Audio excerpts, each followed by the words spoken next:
Hello everyone, আশা করি সকলে ভালো আছো এবং তোমরা রয়েছো ইওর ফিলোসফিতে, যেটা একমাত্র online free learning platform West বেঙ্গলে।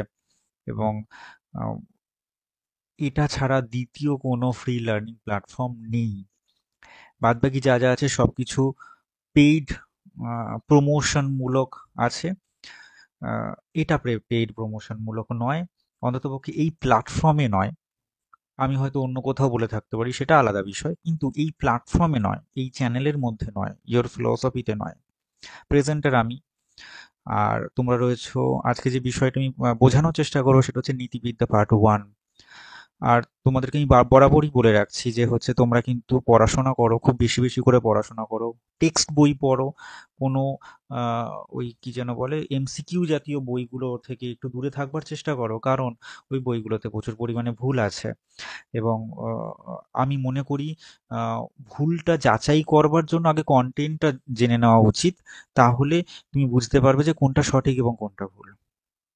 আমি এর আগেও যা যা বিষয় পড়িয়েছি বা বোঝানোর চেষ্টা করেছি, সেক্ষেত্রে আমি বলে দিয়েছি কোনটি কোনটি বইয়ের নাম হতে পারে। আমি নীতিবিদ্যার যে বিষয়টা আমি বোঝানোর চেষ্টা করব, সেক্ষেত্রে আমি বেশ কিছু বইয়ের সাহায্য নিয়েছি। সেই বইগুলোর নাম আমি একে একে বলে দিতে চাইছি। দেখো, সবার প্রথমে আমি যে বইটির কথা বলবো সেটা হচ্ছে নীতিবিদ্যার তত্ত্বকথা, সোমনাথ চক্রবর্তী একটা বই। তারপর হচ্ছে ব্যবহারিক নীতি দর্শন, বেনুলাল ধরের একটি বই। পরিবেশ ও নীতিবিদ্যা, নির্মাল্য নারায়ণ চক্রবর্তীর বই। আর একটি আছে ব্যবহারিক নীতিবিদ্যা, সমরেন্দ্র ভট্টাচার্যের বই। এই 4টে বই কিন্তু আমি ফলো করেছি এই পার্টটা বানানোর জন্য। আজকে যে কন্টেন্ট গুলো রয়েছে সেই কন্টেন্ট গুলো বানানোর জন্য। আরো একটা রয়েছে, সেটা হচ্ছে তোমার সর্বপল্লী রাধাকৃষ্ণনের একটা এথিক্স এর বই রয়েছে, সেটা ইংলিশ ভার্সনে। ওটা এখানে কোনো কাজে লাগবে না আমি মনে করি। এখানে তোমরা বাংলা বই পড়বে এবং বাংলা বইগুলোর নাম আমি তোমাদেরকে প্রথমেই জানিয়ে দিলাম। আমি আশা রাখবো যে কেউ আমাকে ব্যক্তিগত টেক্সট করবে না, অথবা আমাকে কমেন্ট করে বলবে না যে দাদা কোন বইটা আমি পড়বো। এরকম বহুবার হয় আর কি, তাই জন্য বলছি আর কি, মানে একই কথাটা পুনরাবৃত্তি করতে হয় তো।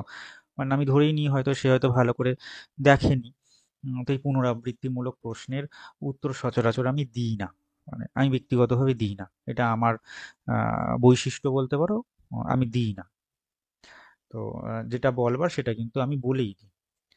তো আহ, দেখে নেওয়ার দায়িত্ব তোমার, কারণ তুমি দেখছো না তার দায় আমার না। আমি বারবার করে একই কথা মানে মানে এতজন আছে, সকলকে একই কথা বলার আমার পক্ষে সম্ভব নয়। আমিও ক্লান্ত হয়ে পড়ি, আমিও একটি মানুষ। তো চলো, আজকে যে বিষয় সেটা হচ্ছে নীতিবিদ্যা পার্ট 1। আর এই নীতিবিদ্যা পার্ট 1 আমি শুরু তো করবই, তবে আমার তোমাদের কাছে একটা বিষয় অবশ্যই জানবার আছে।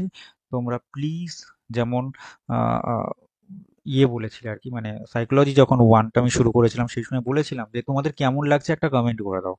যদি তোমাদের ভালো লাগে তাহলে আমি সাইকোলজি পার্টটা পুরোটা কমপ্লিট করাবো, যদি তোমাদের মনে হয় যে না, নয়, তাহলে করাবো না। তোমরা সেখানে পজিটিভ ফিডব্যাক দিয়েছিলে বলে এবং ব্যক্তিগত টেক্সট মেসেজও করেছিলে বলে, তাই জন্য আমি পুরো সাইকোলজি পার্ট কমপ্লিট করিয়ে দিয়েছি। এখন তোমরা বলো যে তোমাদের এথিক্স কেমন লাগছে। এথিক্স যদি ভালো লাগে তাহলে কমেন্ট করো, তাহলে আমাকে ব্যক্তিগত টেক্সট মেসেজ করো। তোমাদের প্রত্যেকের কাছে আমার হোয়াটসঅ্যাপ নম্বর আছে প্রায়। তো সেখানে জানাও, আমাকে জানাও যে হ্যাঁ ভালো লেগেছে বা মন্দ লেগেছে।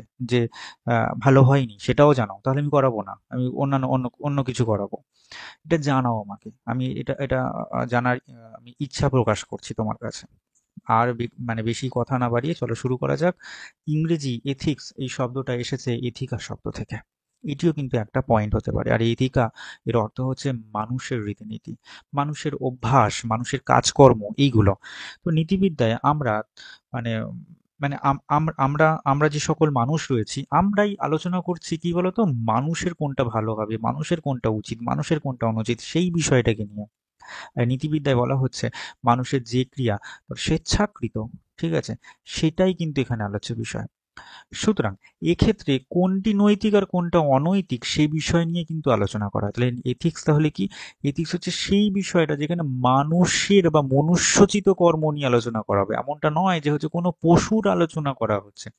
পশুর আহ, আহ, উম, পশুর বিষয়ক কোনো এথিক্যাল, ঠিক আছে, পশুর কোনো কর্মকাণ্ড সেটা এথিক্যাল না নন এথিক্যাল, এটা নিয়ে কিন্তু কখনোই আলোচনা হয় না।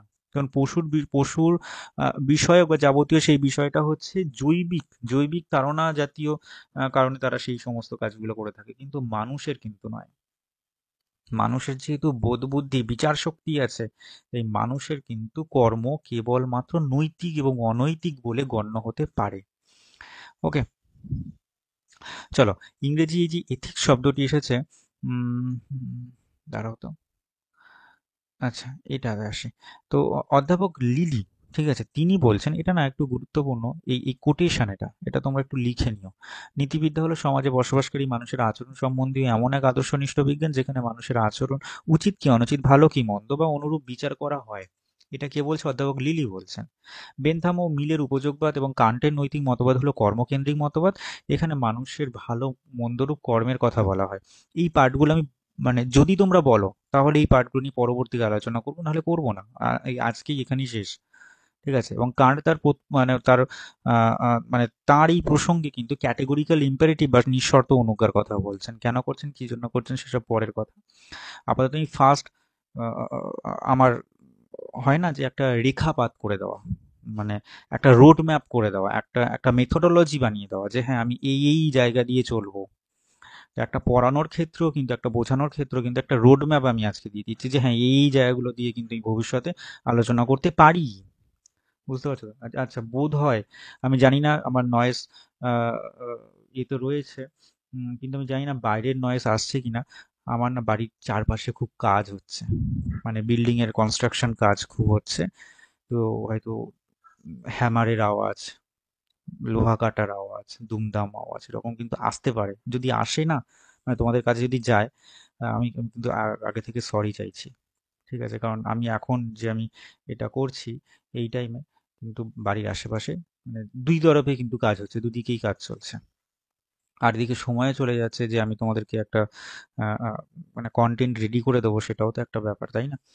তো এটা হচ্ছে একটা ব্যাপার। চলো, নেক্সট হচ্ছে অ্যারিস্টটল তার ভার্চু এথিক্স। ওকে, এই প্রসঙ্গে তিনি বলছেন, এমন কোনো চরম কাম্যবস্তু মানুষের আছে যেটির পরে তারা আর কোনো কামনা মানে মানে করতে আর চায় না, মানুষটি আর কোনো কামনা করতে চায় না।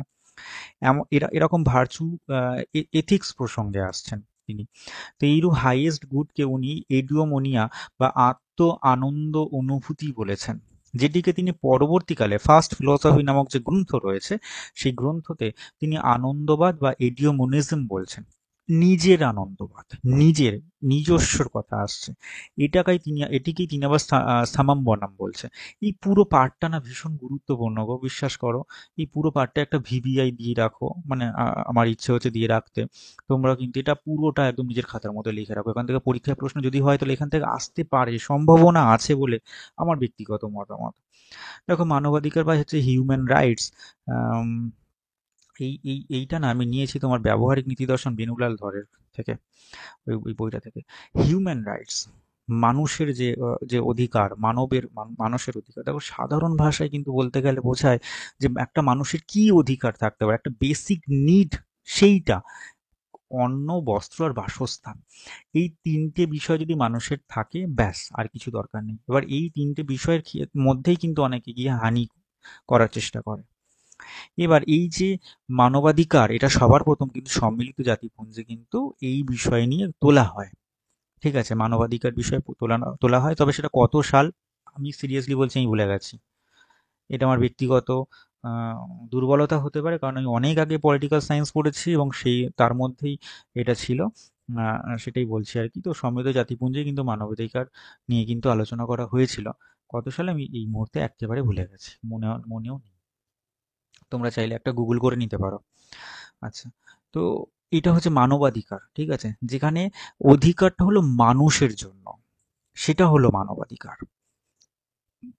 বুঝতে পারছো তো? মানে তার কি কি লাগবে না লাগবে সেই বিষয়টা।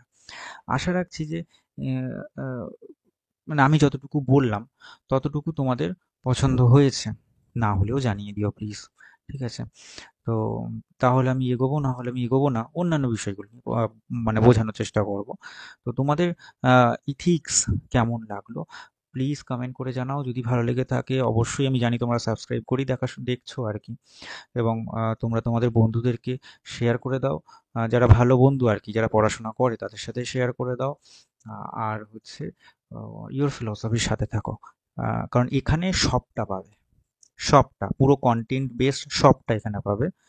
অন্য কোথাও নাও পেতে পারো, আমি জানি না, এখানে সবটা পাবে। ওকে, তো thanks for watching this video. Subscribe and share for more exciting videos. আর প্রেজেন্টার হচ্ছে অবশ্যই আমি। ধন্যবাদ দেখবার জন্য এবং সাথে থাকবার জন্য। থ্যাংকস।